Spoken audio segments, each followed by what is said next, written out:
Les fantômes sont des créatures qui apparaîtraient aux vivants depuis la nuit des temps. On les considère souvent comme des manifestations d'esprits de personnes décédées. Spectres, poltergeists, apparitions. Beaucoup sont convaincus par l'existence de ces entités paranormales. Si vous n'avez pas peur de pénétrer dans des maisons hantées ou de vous balader la nuit dans des cimetières infestés d'ectoplasmes, préparez-vous à vivre un voyage effrayant aux frontières du surnaturel. Maisons hantées, fantômes et revenants, rendez-vous avec l'étrange. Une série réalisée par Frankistas, Bawendine et Laurent Nélissen.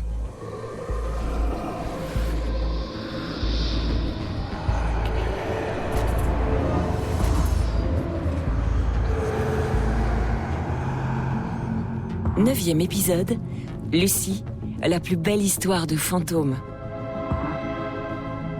Avec, dans les rôles principaux, Marine Benoît, journaliste, auteure du livre In Tenebris. Ce qui est troublant dans l'affaire de Vos, c'est qu'il y a quand même plusieurs personnes qui sont des journalistes d'une grande radio nationale, plus d'une grande chaîne de télé, qui vont voir de leurs yeux quelque chose de très particulier. Le baron Ephraim Tagori de Latour, qui disait discuter régulièrement dans son château avec le fantôme d'une femme appelée Lucie. Mon avis, je vous dis, nous voyons des fantômes. Et pourquoi vous pensez que nous allons le voir? Parce que je vois cette lumière que ça change. Et Aurore, la petite fille d'un médium qui était présente le soir où on a pu photographier et enregistrer Lucie. Oh, bébé, elle est à côté de moi. Elle est à côté de moi. Ouais, ça va. J'ai peur.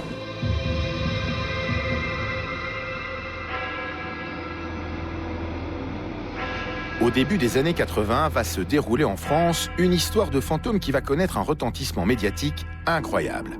C'est l'histoire du fantôme de Lucie, une jeune fille décédée au Moyen-Âge et censée hanter un vieux château construit sous le règne de Charlemagne, le château de Vos, en Auvergne.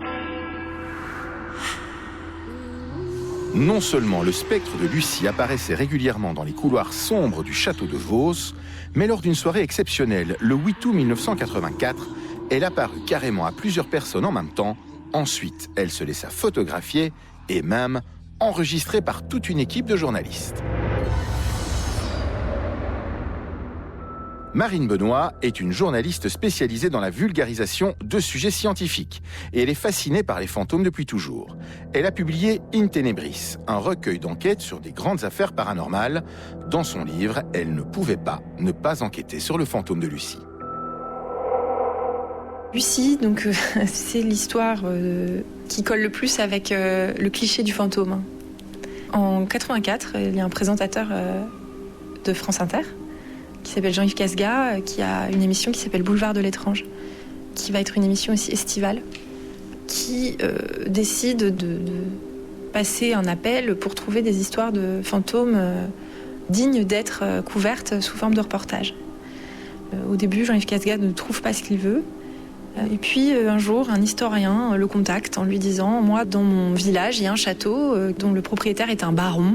Et ce baron entre en contact régulièrement avec le fantôme d'une jeune femme dans ce château qui s'appelle le château de Vos, qui est un château du XIIe. »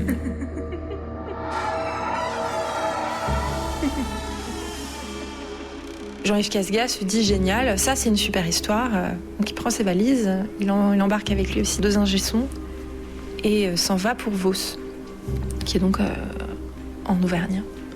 Et là, ils vont passer à Vos de nuit. Ils vont installer du matériel dans l'une des pièces, qui va être la régie en fait, pour pouvoir enregistrer donc un joli reportage entre ces murs ancestraux.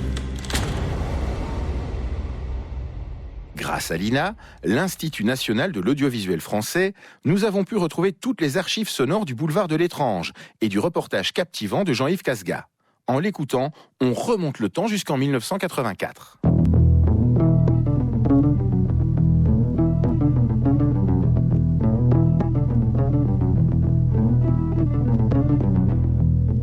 Vous ne croyez pas aux fantômes, n'est-ce pas ? Pas plus qu'aux revenants, esprits ou manifestations venus tout droit d'un autre monde. Nous non plus.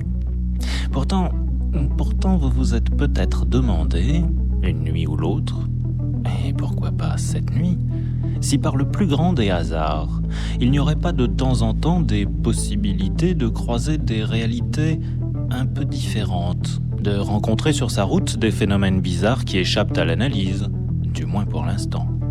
Attention, je ne parle pas de croire à quelque chose, je parle du constat de faits inexpliqués. Sur le boulevard de l'étrange, en tout cas, c'est ce que nous essayons de faire tous les jours parce que nous pensons que le monde est un petit peu plus complexe que ce qu'on veut bien nous laisser entendre et que nous n'avons pas honte de dire « Tiens, ça c'est bizarre, on n'a rien compris ». Et c'est exactement ce qui s'est passé pour cette enquête. Au départ, l'envie de raconter une belle histoire de maison hantée avec des témoins et une belle légende, de quoi faire une jolie émission de radio. 2 mois de recherche, 2 mois de témoins qui se récusent au dernier moment, 2 mois de fausses adresses, bref, une succession d'échecs désespérants. Et puis un soir, comme dans les contes de fées, un coup de téléphone d'un historien auvergnat, René Crozet.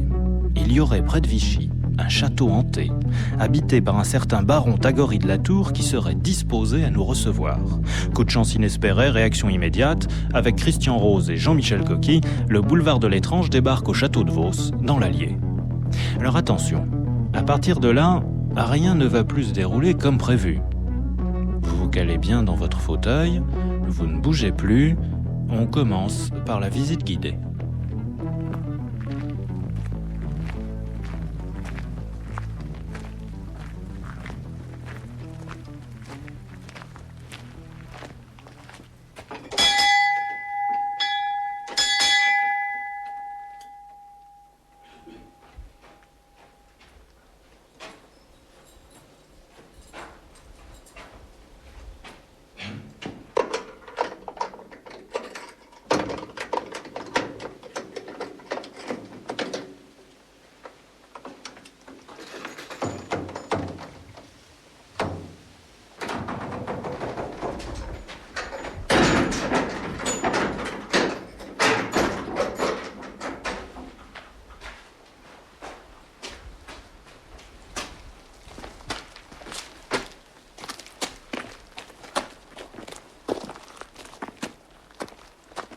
Ici, nous sommes dans la cour d'honneur du château de Vos. Celui-ci est très grand et très vieux. La partie nord en face date de l'époque de Charlemagne, 9e siècle. Maintenant, nous entrons en intérieur, messieurs, dames.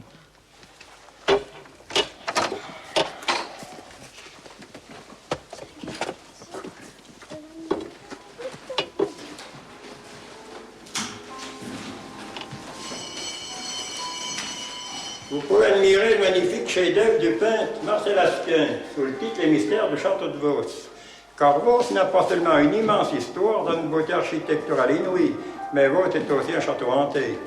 Vous pouvez voir sur cette toile notre fantôme Lucie, jeune et belle fille de famille noble, mais pauvre et sans ressources. Après avoir suivi Monsieur Henri, le guide pittoresque du château de Vos, Jean-Yves Casga et son équipe continuent leur reportage en interrogeant quelques personnages locaux pour en apprendre plus sur le fantôme de Lucie et son histoire. René Crozet, historien. Nous sommes au château de Vos en 1559. Il y a ici une femme qui s'appelle Jacqueline de Lafayette, qui est descendante de Gilbert IV de Lafayette, seigneur de Pont-Gibaud, et son époux, Guy de Daillon. Et le ménage a pour servante une jeune noble de la région qui s'appelle, de son prénom, Lucie. Elle est jeune, et oui, elle est charmante, et le seigneur Guy de Daillon a peut-être des petites faiblesses pour elle, tant qu'il est vrai qu'au retour de ses chasses, il vient lui offrir ses plus beaux trophées. De là, pour sa femme, à concevoir quelque jalousie vis-à-vis de Lucie, il n'y a qu'un pas. Guy de Daillon, une fois de plus, met le pied à l'étrier, part à la guerre, et la dame reste seule. Et elle donne libre cours à sa jalousie, aussi bien fait-elle enfermer Lucie immédiatement dans la tour, qu'on en appelle ici la tour de la Malcoiffée, de ce château de Vos.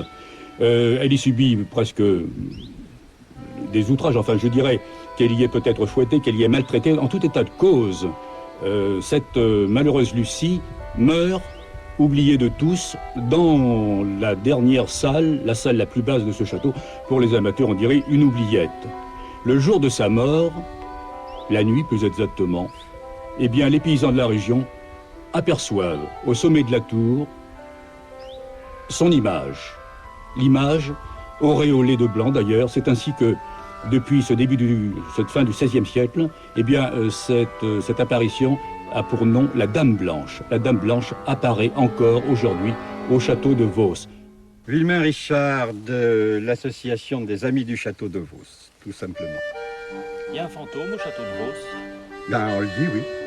Qui c'est? Ben, c'est Lucie, c'est la seule chose sur laquelle tout le monde est d'accord. Et vous l'avez vu? Non, moi non. Est-ce qu'il y a des témoins qui l'ont vu? Oui, qui l'ont vu, ben, le baron, paraît-il, l'a vu, et je lui fais confiance. Il a vu quelque chose, d'autres ont senti quelque chose. Qu'est-ce que vous en pensez, vous? Ce que j'en pense, bah, et tout d'abord, je vous dirais que je ne ferai surtout pas le champion des fantômes. Non, absolument pas. Mais je n'oublierai pas non plus que je réfute totalement ce que l'on raconte, absolument pas. Il y a quelque chose, d'ailleurs, je crois que ça n'est pas seulement valable pour Vos. Je crois que toutes les vieilles pierres ont une histoire à raconter et racontent cette histoire à ceux qui veulent bien l'entendre. Je pense qu'on ne me contredira pas si j'affirme que passer la nuit dans une demeure très ancienne où des successions de générations ont vécu ne donne pas du tout le même effet, la même impression que dans un pavillon qui a été construit 2 ans plus tôt.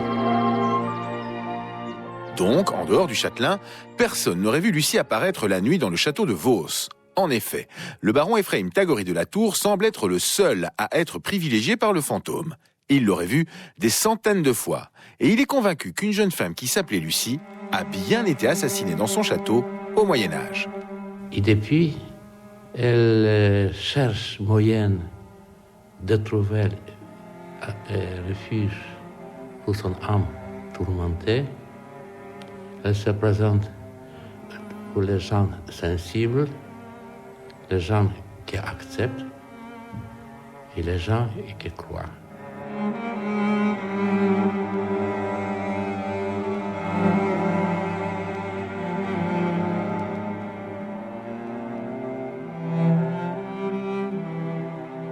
Je regarde dans la profondeur du chemin de ronde et je vois avant une petite lumière bleutée qui se change. Et après, je vois une silhouette blanche couverte avec une cape. Et cette silhouette traverse.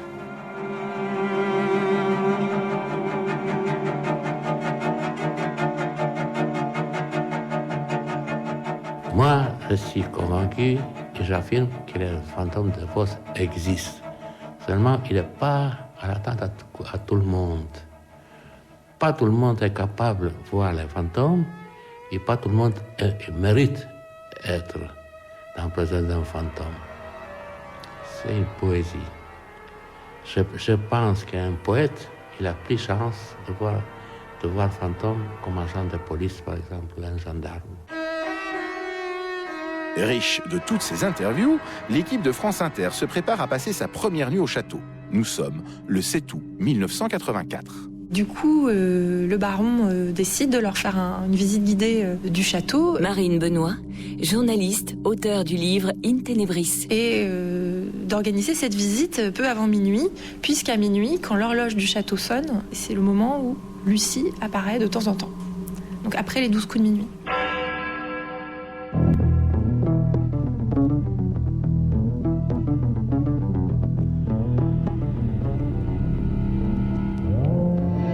Première nuit, il est presque minuit. Il est moins 3. Ok, bah rendez-vous après minuit. Quelle heure est-il? Il est moins 3, minuit moins 3, donc ça va pas tarder ça. Cette horloge, il marche impeccablement. C'est difficile à croire. C'est simple comme mécanisme. Mais il a juste à l'air. Vous savez, bien sûr, ce sont des moments que, par exemple, le vent déplace l'aiguille. Ça arrive aussi. On attend, par exemple, de passer 5 minutes, on attend 5 minutes et après, ça marche jusqu'au moment que l'aiguille se déplace. Mais quand vous venez d'habitude ici, est-ce que vous vous sentez attiré parce que Lucie va venir ou vous venez un petit peu au hasard? Normalement, je viens parce qu'il n'y a rien à faire. Je suis angoissé et je ne peux pas dormir. Comme ça, je viens ici, je fais tout le tour du château. Et je viens ici, bien sûr, avec espoir, voir le fantôme. Voilà, la lumière s'éclaire légèrement, légèrement. C'est très nuancé, mais il faut bien regarder. À mon avis, aujourd'hui, nous verrons le fantôme. Comment? Nous verrons le fantôme. Et pourquoi vous pensez que nous allons le voir? Parce que je vois cette lumière que ça change. Vous savez, ça change quelque chose qui cache, quelque chose qui dérange. La lumière passe directement par cette ouverture. Normalement, ce n'est pas particulier. Quelle heure est-il? Regardez.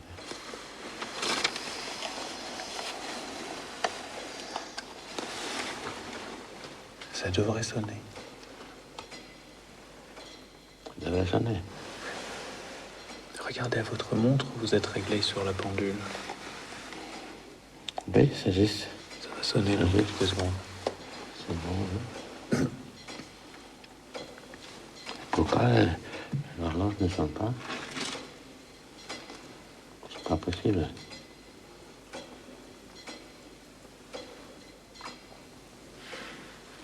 Peut-être qu'il faut un peu monter, écouter. Il faut écouter tic, tic, tic, tic. On entend ici. De l'horloge? Oui. Vous attendez, non? Il faut s'approcher là-bas, peut-être. C'est l'escalier. Oh! Vous voyez, ça mijote.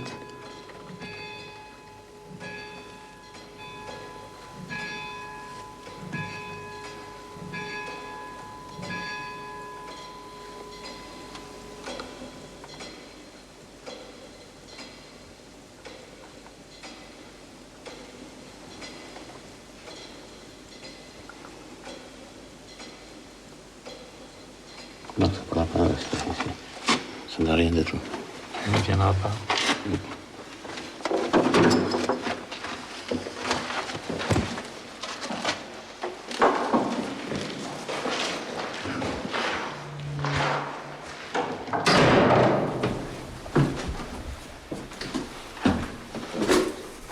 Bon, alors, on a donc passé une partie de la nuit à essayer d'attendre Lucie, qui a priori apparaissait dans le château de Vos après le 12e coup de minuit. Le fantôme n'est pas apparu. Mais c'était une nuit assez belle. Il y avait une acoustique aussi très particulière dans le château. C'était une nuit silencieuse, calme. Donc on est au mois d'août en plus. Marine Benoît. Donc vraiment il y a une atmosphère, on imagine, assez particulière. Et il décide de passer la nuit à raconter l'histoire de Lucie.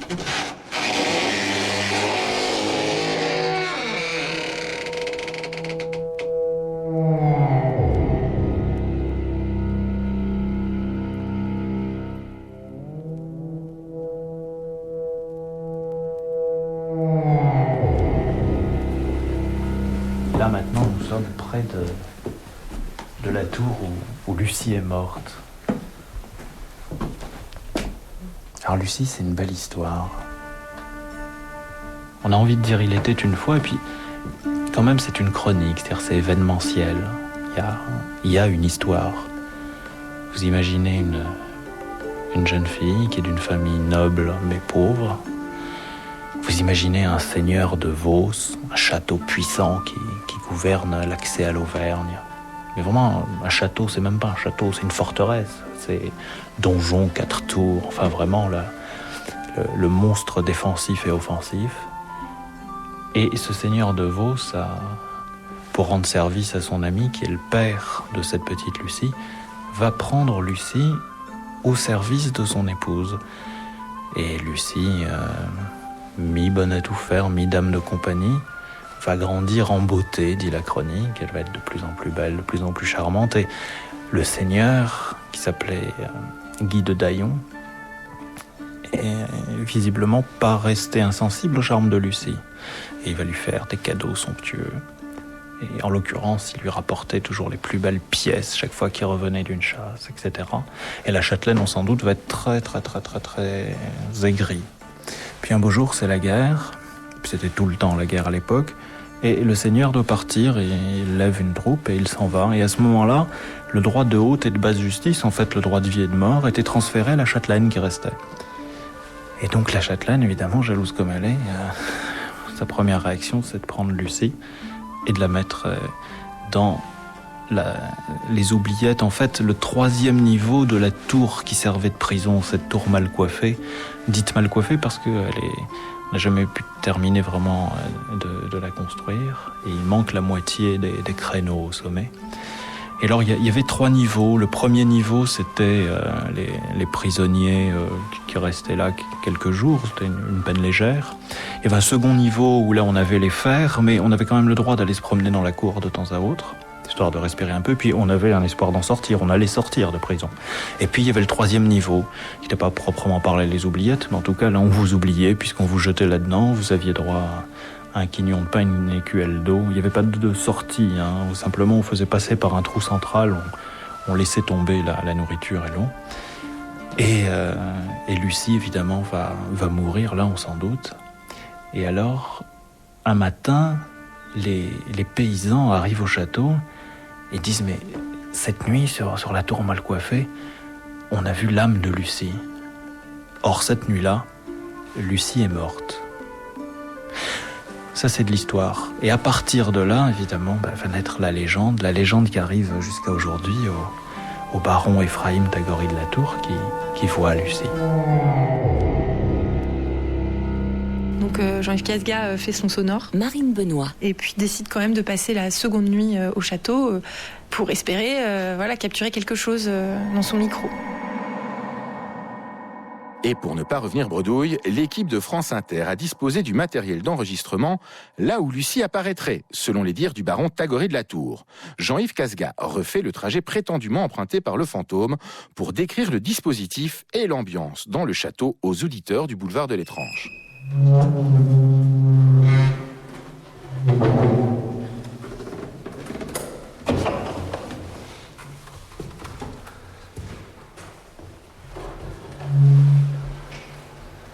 Alors, on a truffé de micros le parcours de Lucie. Alors là, dans la salle des gardes, il y a un sacré écho. On voit un tableau qui est au-dessus de la porte qui mène au chemin de ronde qui est à l'intérieur des remparts. Et alors, ce tableau représente la Dame Blanche de Vos. C'est Lucie. Cette Lucie dont nous a parlé le baron Tagory de la Tour.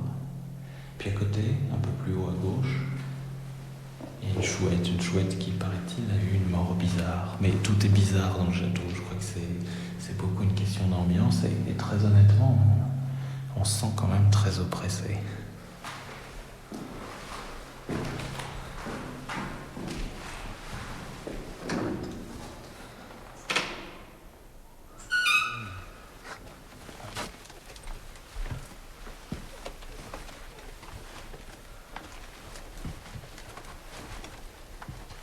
Là, maintenant, on est en train d'arriver au bout du chemin de ronde, à l'endroit où Lucie, théoriquement, apparaît. En tout cas, comme le raconte la légende.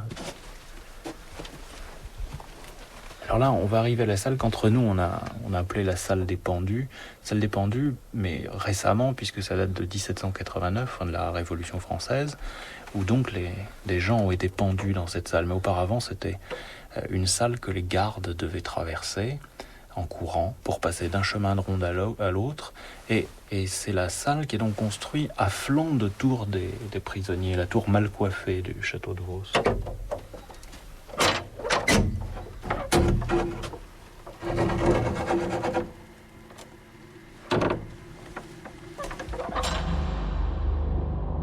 Le lendemain matin, Jean-Yves Casgas et ses collègues sont rejoints par une équipe de l'émission de TF1 Contre-Enquête, ainsi que par un photographe et un journaliste de l'hebdomadaire Télé 7 jours.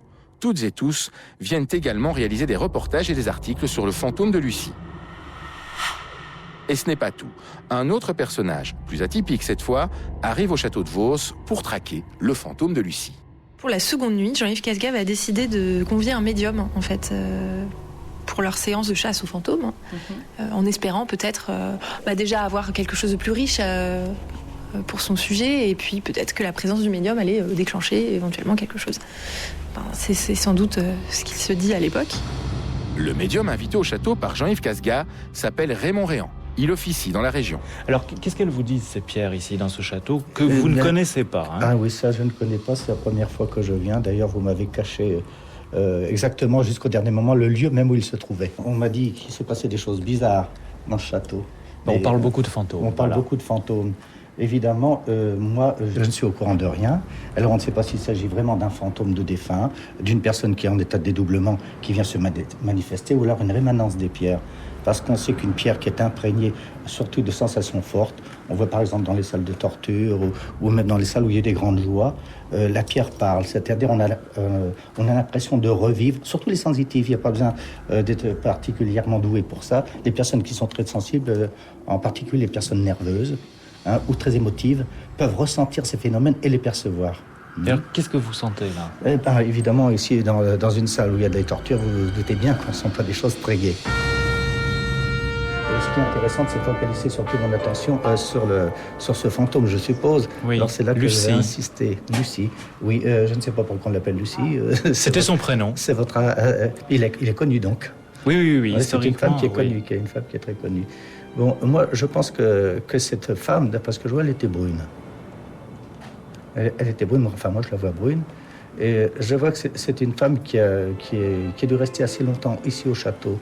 Mais je la vois souvent accompagnée, en secret, d'un homme brun qui a peut-être une trentaine d'années. Peut-être moi je me rends pas bien compte, parce que c'est pas aussi net que la réalité. C'est un homme, je pense que ça doit se passer vers 1400-1500 certainement. Et je crois qu'en fin de compte, la jalousie de cet homme l'a poussé à la tuer. Il l'aurait poignardé de plusieurs coups de poignard dans le dos. Et il l'aurait traîné jusqu'à la salle là-bas, nous vous avons visité tout à l'heure, qui est une espèce de trappe. Il l'aurait projeté dedans. Mais à cette époque-là, c'était fermé. C'est pour ça, tout à l'heure, je vous faisais remarquer qu'il y avait de la lumière, or qu'à l'époque, il n'y en avait pas. Bon, et je crois que cette femme-là, ça serait certainement le fantôme en question qui repasse. Et je suis bien content qu'il n'y ait pas de témoin ici pour me le dire, parce qu'il pourrait des fois m'influencer. Je pense que ce fantôme passe souvent, qui vient depuis cette salle là-bas au fond, qui fait le passage qu'on a suivi jusqu'à la salle des gardes, la salle bleue que nous avons vue là-bas. Et elle doit faire des allers-retours de temps à autre. Et je crois que c'est surtout pour se remémorer ce passage qui l'a beaucoup marqué. Étonnant. Le médium semble avoir deviné dans les grandes lignes l'histoire de Lucie. Mais l'expérience n'est pas parfaite. Raymond Réan a tout de même fait des erreurs, et certains faits qu'il rapporte n'ont parfois rien en commun avec la légende de Lucie. Quoi qu'il en soit, il accepte de passer la nuit au château, mais à une condition. Et ce médium va venir, va accepter de venir, mais va demander aussi à se faire accompagner, enfin à pouvoir venir avec sa petite fille, qui a une dizaine d'années. Marine Benoît, journaliste, auteur du livre In Tenebris. Puisqu'ils veulent sans doute lui montrer ce genre de moment. Voilà, c'est un moment assez privilégié, dans un joli château du Moyen-Âge, d'aller traquer un fantôme qui, soi-disant, apparaît régulièrement. Apparaît. On n'est pas dans un schéma de coups frappés ou de déplacement d'objets. Là, on est vraiment ils sont susceptibles de voir de leurs propres yeux un fantôme. Donc forcément, c'est assez tentant. Sans doute, Jean-Yves Casga s'attendait pas du tout à vivre ce qu'il allait vivre, vu que la nuit précédente s'était pas montrée très fructueuse. Les 12 coups de minuit sonnent, ils se séparent en deux groupes. Donc il y a un groupe qui va dans la salle des gardes et un autre groupe dans la tour. Donc il se place dans l'une des pièces du château, qui est donc au sommet du bâtiment. Et très peu de temps après les 12 coups de minuit, Casga a enclenché son micro. Il commence à voir quelque chose. Donc c'est une sorte de lueur qui se déplace de façon très particulière et qui va apparaître à eux de façon plus ou moins intense. Et cette intensité va aussi changer la taille de la lueur. Donc plus la lueur est intense, plus elle est grande. Cette lueur va leur apparaître pendant près de 25 minutes, en fait. Et donc il y a un sonore qui dure 25 minutes. 25 minutes de vision collective d'un prétendu fantôme, donc celui de Lucie. en tout cas qui pense être celui de Lucie. Nous allons maintenant, grâce aux archives de l'INA, l'Institut national de l'audiovisuel français, vous faire écouter les meilleurs moments de cette extraordinaire rencontre entre des équipes de radio, de télévision, un médium, sa petite fille et un fantôme, le fantôme de Lucie. Ce document exceptionnel a été enregistré peu après les 12 coups de minuit, la nuit du 8 août 1984, dans les couloirs moyenâgeux du château de Vos. Près de la fenêtre, il y a quelque chose.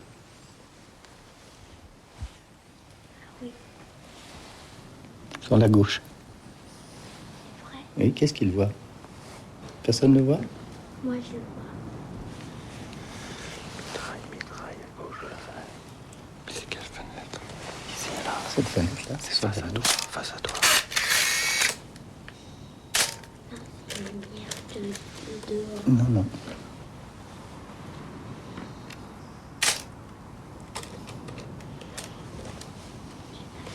Laisse venir.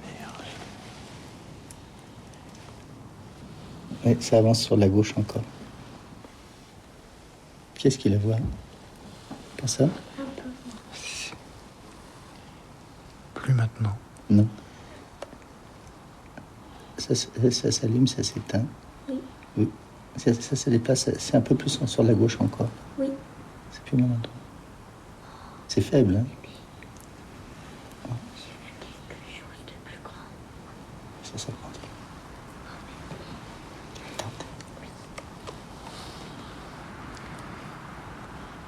Bon, ça a augmenté l'intensité d'un seul coup. Vous avez vu? Oui. Là, c'est vrai. Oui.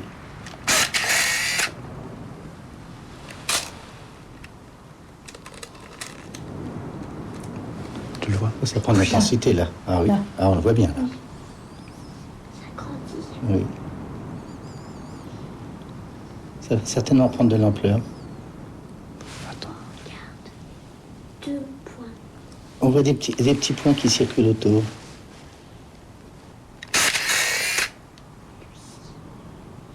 Lucie. Oh là, elle s'est approchée, hein? Ah oui. Lucie. Ah, mais c'est dingue. Vous l'avez vu? Ah oui, s'approcher, oui. Oui, oui. Tu la vois. Elle est en face de toi, mais assez loin. Ah, vous la voyez? Bien plus. Elle n'arrive pas à tenir longtemps sa luminosité. Rapproche-toi de la fille. Oh. On la libère. Bébé, elle est à côté de moi. Elle est à côté de moi. Ouais, ça va. J'ai peur. Elle n'est pas peur. Elle est à côté de moi. Non, elle n'est pas à côté de toi. Elle est sur le mur, là-bas. Elle est sur le mur, je te dis. Et personne. C'est qui devant?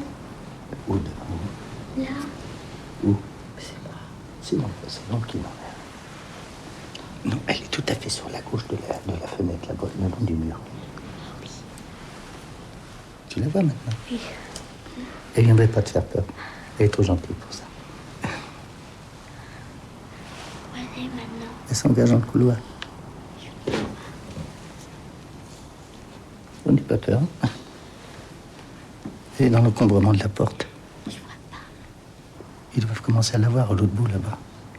C'est à côté, là. Je vois pas. On pourrait peut-être la suivre, non?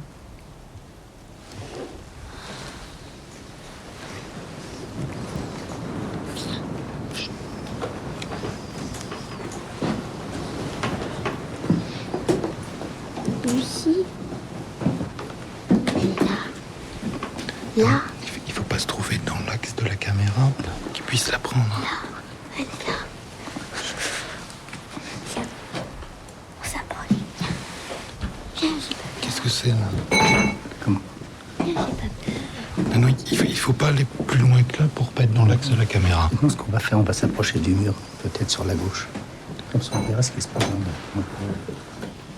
Parce qu'elle n'est plus dans la pièce, là.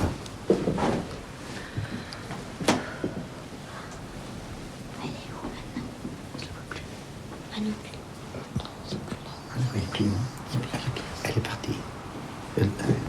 Elle doit être visible, certainement dans le couloir ou là-bas, du coup. On va voir les impressions des autres. Qui est-ce qu'il y a à l'autre bout du couloir?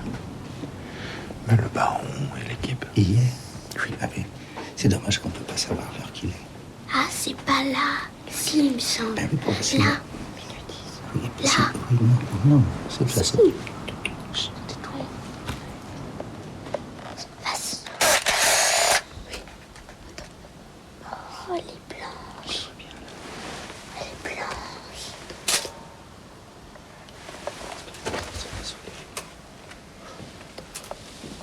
Oh, elle est presque à la porte. Pas la première, pas la première, je crois, la deuxième. Vas-y. Je sais plus ce que je vois. Vas-y. Oh oui. Vous l'avez vu là? Ah oui. Oh merde alors.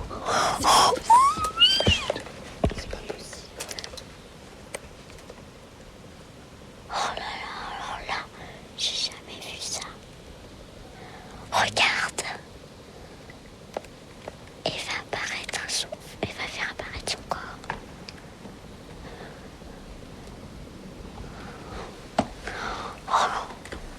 Tu es où?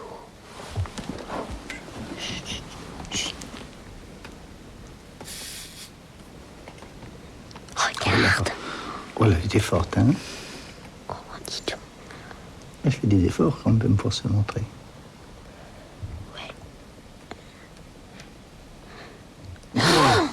On n'a pas le temps d'appuyer sur le... Oh là là, merde. Oh là là. Non, mais dis pas. Oh, regardez ça. On est là.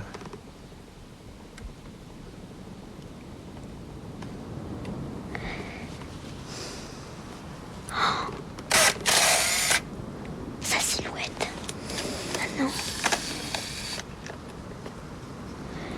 Tu crois que c'est elle? C'est vraiment elle? On verra sur les photos.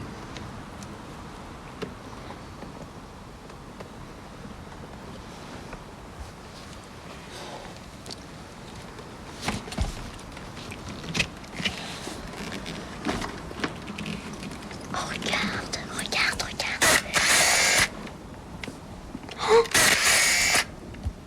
Il y a peut-être eux qui font des jeux de lumière là-bas, je crois aussi. Peut-être, hein. Oui, je crois là. C'est pas vrai, c'est pas possible. Si. C'est trop. Là, c'est trop. C'est pas régulier pour les jeux de lumière. Non. Ouais, c'est bizarre quand même. Non, on a vu la lueur. Oui, parce que Pas possible. les lueurs qui sont plus pâles, ils peuvent pas faire des lumières. Regarde là-bas. Tu vois? Oui, on la revoit, l'un nouveau. Et là, c'est pas une lumière, c'est bien une lueur. Sinon, ça serait la pièce entière. Mhm. Regarde. Oh, on la voit bien. On voudrait bien qu'elle prenne forme maintenant. Si. Prends forme. Oh là là, elle approche. Regarde. Oh, elle approche. Elle est presque à la porte. Oh, regarde. Maintenant, il faudrait qu'elle s'illumine un peu, qu'on la voit. Fantastique. Oh là là. Elle est gentille avec nous quand même. Hein. Ouais. Très gentille. C'est la vie surtout. Il s'est manifesté parce qu'on a parlé d'elle. Et veut qu'on la voie. Tiens. Elle essaye le plus possible. Parce qu'elle dépense de l'énergie pour ça. Oh, t'as vu? J'ai l'impression que j'ai vu la partie de son corps. Une partie de son corps, j'ai vu. La partie le haut du corps. Ouais, j'ai vu son bras.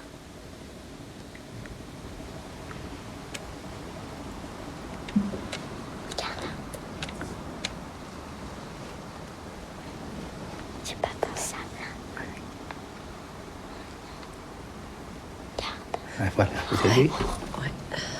Toi, point. Regarde. Voilà.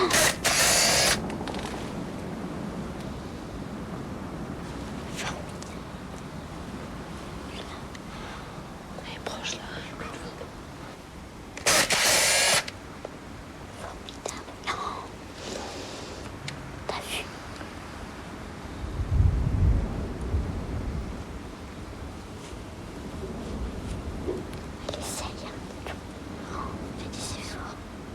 Ça, c'est eux maintenant. Ah, qu'est-ce qu'ils ont fait là? C'était eux alors qui faisaient la lueur? Non, là on voit que c'est eux. Moi je crois qu'on peut arrêter, vous savez. Oui. Oui, parce que maintenant ils ont, je sais pas pourquoi ils ont allumé. Il n'y a plus de pellicule, ça.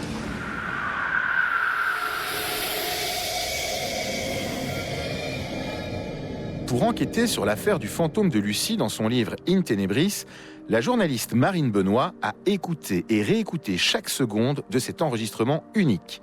Elle reconnaît que cette archive sonore est assez extraordinaire. C'est une séance assez dingue à écouter parce que on a à la fois ce médium qui gère un peu l'apparition, enfin qui est un peu le médiateur en fait entre le groupe et le fantôme, comme s'il la connaissait. Il parle d'une voix très détendue, donc il a vraiment un rôle un peu de meneur. Ouais. Et puis il y a sa petite fille qui est à la fois surexcitée par ce qu'elle vit et à la fois terrorisée, et donc qui s'exprime beaucoup, donc on entend beaucoup dans le sujet. Et puis on a Jean-Yves Casgas qui est complètement subjugué par ce qu'il est en train de voir. Une des membres de l'équipe de TF1 qui comprend clairement pas ce qui lui arrive. Donc en fait on entend ces gens parler, vivre quelque chose qui est apparemment extraordinaire. Et quand on écoute tout ça, on y croit en fait. On y croit, on est vraiment avec eux, on voit quelque chose. Donc Vos, c'est ça, c'est 25 minutes d'une apparition fantomatique, potentiellement celle d'une jeune fille. Ils en arrivent à voir la forme, en fait, une forme humaine, quelque chose de très blanc, qui se déplace, qui s'approche, qui change d'endroit, qui disparaît, qui revient. Un ingénieur du son de l'équipe de France Inter a suivi toute la rencontre avec ses écouteurs. Il n'a rien vu, car il se trouvait dans une régie assez éloignée de l'endroit où s'est déroulé le phénomène. Mais tout à coup, il décide de rejoindre ses collègues, comme l'explique Jean-Yves Casgas dans son reportage de l'époque. Vous savez pourquoi le technicien s'est précipité vers nous? Pourquoi il a été tout d'un coup très inquiet pour nous? C'est parce que dans son casque, au moment précis où la lueur apparaissait, il a été le seul à entendre ça.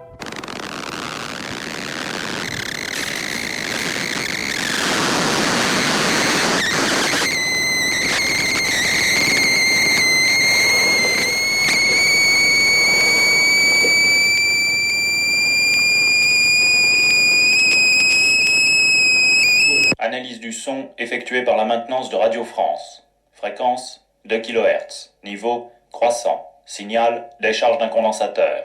Seule hypothèse possible selon les données du constructeur, micro exposé à un taux d'humidité très élevé du type jet de vapeur dans ces conditions. Le micro aurait dû tomber en panne, ce qui n'est pas le cas. Cause inconnue à ce jour. J'ai pu rencontrer Jean-Michel Coqui, qui était son ingénieur du son à l'époque, donc qui lui n'était pas dans la salle. Marine Benoît. Mais était en régie et a entendu le fameux bruit strident qui va finalement mettre fin en fait à l'apparition. Puisque au bout de 25 minutes, dans le casque de Jean-Michel Coqui, il y a un bruit infernal qui résonne, qui provient de la pièce. Et en fait, il va constater que c'est un des micros qui a dysfonctionné. Après, on parlera de toute une théorie qui dit que seul un jet de vapeur très très puissant a pu faire exploser le micro de cette façon-là, qui va soi-disant être expertisé auprès du fabricant, etc. Bon, en réalité, là encore, même Jean-Yves Casgas lui-même l'a admis qu'il y avait des explications rationnelles pour tout ce qu'il a pu vivre. Donc on ne peut pas évacuer le rationnel, même si l'histoire est assez extraordinaire en elle-même. Effectivement, un excès d'humidité de l'air causé par la condensation dans les murs du château pourrait être responsable de la fuite d'un condensateur de microphone et expliquer le son bizarre enregistré par l'équipe de France Inter. Et une fois sec, l'appareil peut fonctionner de nouveau, contrairement à ce qu'avait affirmé le fabricant du micro. Mais l'enregistrement n'était pas la seule preuve, entre guillemets, de l'apparition de Lucie. Rappelez-vous, des photos ont été prises pendant toute la durée du phénomène. Alors, ils étaient plusieurs à être équipés d'un appareil photo. Malheureusement, il y a des clichés qui proviennent que de l'appareil du médium. Donc le seul cliché viable sur les 4 qu'il a pu prendre ce soir-là, c'est un cliché de quelque chose d'assez informe en réalité. On y voit des aplats de couleurs rouge, blanc et bleu. Alors lui va assurer que c'est bien Lucie, c'est une photo de fantôme. Nous, quand on regarde le cliché, en tout cas moi, quand je regarde le cliché, je vois quelque chose de très abstrait qui m'évoque pas du tout un spectre, pas du tout une forme humaine non plus. Mais ça peut être tout et n'importe quoi en fait. Donc on peut pas parler de preuves photographiques, non, ça c'est à mon sens totalement impossible. Il y a quelques années, Jean-Yves Casga était à nouveau interrogé sur France Inter pour revenir sur la nuit extraordinaire du 8 août 1984 au château de Vos. Moi, je voudrais juste poser d'abord quand même une règle que j'ai toujours eue en m'intéressant ou en enquêtant sur ces phénomènes. C'est, pour moi, il n'y a pas de paranormal, il n'y a que du normal, pas encore expliqué. Donc, il faut aller essayer d'accumuler des éléments qui, même incongrus, peuvent peut-être poser question. Alors c'est vrai que, oui, bien sûr qu'on a envisagé l'hypothèse de l'hallucination collective, parce que c'était la chose la plus évidente avec Raymond Réan comme directeur de cette hypnose. Mais il y a déjà un élément qui ne concorde pas, c'est tout le problème de ces dossiers, c'est que vous trouvez sans arrêt des choses qui se disent le contraire, et pourtant elles arrivent toutes. C'est vrai que c'est extrêmement suspect que sur tous les appareils photo, il y en avait 3 qui tournaient, plus une caméra. Il y en a qu'un qui sort une photo, c'est l'appareil de Raymond Réan. Mais, bien que tout le monde ait été équipé en pellicule sensible, on est quand même, il y a une trentaine d'années, c'était pas tout à fait comme maintenant, la qualité de lumière que pouvaient générer les appareils. Raymond Réan disposait d'un des premiers, ça venait de sortir, les appareils à mise au point automatique. Il y avait un petit infrarouge qui allait frapper la cible et qui donnait la distance. Et en fait, la photo qu'on a, où on voit effectivement une sorte de forme, attention, c'est pas une silhouette, hein, ça serait plutôt la Corse à l'envers, hein. Ouais. Elle est en couleur. Et elle s'apparente plutôt à une thermographie.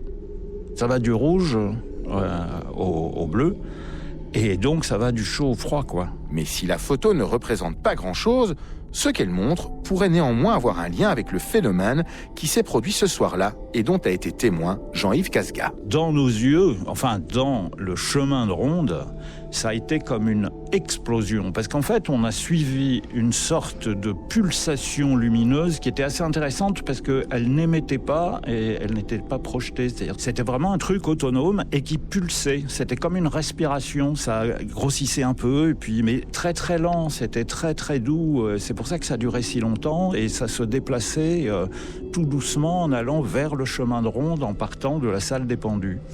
Et à un moment, le truc, la chose, la pulsation explose. Mais vraiment, je sais pas, 1,80 m, un truc énorme. Mais nous, ce qu'on voit, c'est tout blanc. Et c'est comme un éclair. En réalité, ça se passe sous le micro, qui aurait dû s'arrêter de fonctionner puisque la décharge de condensateur qui s'est produite et qui a émis ce que Jean-Michel Coqui avait perçu comme un cri, alors que c'était une décharge de condensateur, mais on comprend aussi que l'interprétation était complexe. Hein. Et ça s'est passé sous ce micro-là. Et comme on a la photo de Raymond Réan avec cette mise au point automatique, on se dit que en fait, le faisceau infrarouge a tapé quelque chose qui était chaud. Ce qui est troublant dans l'affaire de Vos, c'est qu'il y a quand même plusieurs personnes qui sont des journalistes d'une grande radio nationale, plus d'une grande chaîne de télé, qui vont voir de leurs yeux quelque chose de très particulier. Et Jean-Yves Casga a parlé à Fabrice Drouel il y a quelques années dans son émission dans Affaires sensibles, et rappelait déjà à ce moment-là dans l'émission, qu'il avait vécu un moment dont il se souviendra toute sa vie, un moment vraiment extraordinaire. Et puis on peut pas, c'est difficile de remettre en question ce qu'ils ont pu voir. Après, il y a plein de moyens d'expliquer pourquoi un groupe est en mesure d'affirmer collectivement donc avoir vu un fantôme. Il y a des pistes d'explication, notamment celle de l'influence d'un personnage, quelqu'un qui leur suggère d'emblée que ce qu'ils voient est un fantôme. Et à partir de là, de toute façon, ils sont dans une atmosphère tellement propice, qui les pousse tellement à croire à ce genre de choses. Et puis de toute façon, ils sont là pour ça, pour voir un fantôme. Donc finalement, l'interprétation, elle peut être très facile dans ces moments-là. La surinterprétation d'un phénomène naturel, elle peut être très facile. Plus de 35 ans plus tard, beaucoup de témoins de cette histoire du fantôme de Lucie ne sont plus de ce monde. Le médium Raymond Réan est décédé, le baron Ephraim Tagoré de la Tour également. Aujourd'hui, ce sont de nouveaux propriétaires qui habitent le château de Vos. Ça s'est jamais reproduit. Il n'y a jamais eu à nouveau une vision aussi... Il n'y a jamais eu une vision tout court de Lucie. D'ailleurs, après la mort du baron, Ephraim Tagoré de la Tour, c'est son nom. Après la mort du baron, il y a une femme qui a racheté le château, qui, elle, a raconté, a témoigné, ne dit n'avoir jamais vu le moindre bout de drap de fantôme dans son château. Elle n'a jamais assisté à quelconque phénomène. En plus d'être une fantastique histoire, l'apparition du fantôme de Lucie la nuit du 8 août 1984 semble être une affaire paranormale assez solide. On ne peut nier qu'un phénomène se soit produit pendant un peu moins d'une demi-heure devant de nombreux témoins. L'hypothèse d'un canular ne peut bien sûr pas être écartée. Cependant, elle est bien peu probable. Mais malheureusement, il n'y a pas de preuve solide ou définitive que Lucie soit un véritable spectre venu du Moyen-Âge. Comme il n'existe pas de preuve solide et définitive de l'existence des maisons hantées, des poltergeists ou des revenants. Pourtant, nous y croyons depuis la nuit des temps. Et nous y croirons encore pendant très, très longtemps.